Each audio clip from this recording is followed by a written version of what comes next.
Hi, welcome to HardReset.Info channel, dear viewers. In front of me a Lexmark device, Lexmark NB2236i, and now I'm gonna show you how to perform factory reset of all settings on this printer. So to do it, you need to open settings,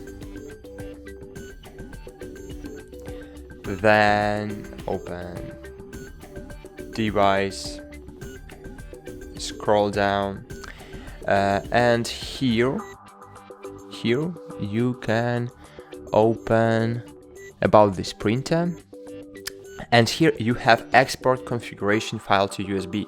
So if you don't want to lose settings on your device, you can create the settings backup.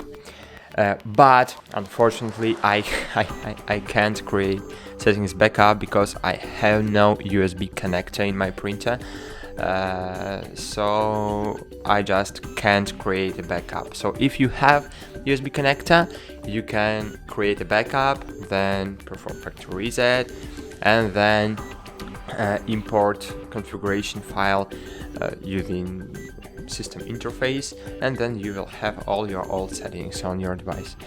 But if you want to restore factory defaults, this in the device you have restore factory defaults button. Then here you have restore all settings, restore network settings, and restore fax settings.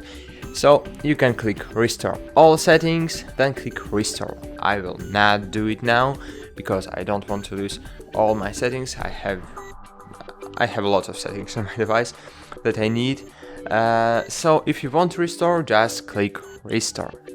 That's it. Thanks for watching. Like this video, subscribe to our channel, and bye. See you.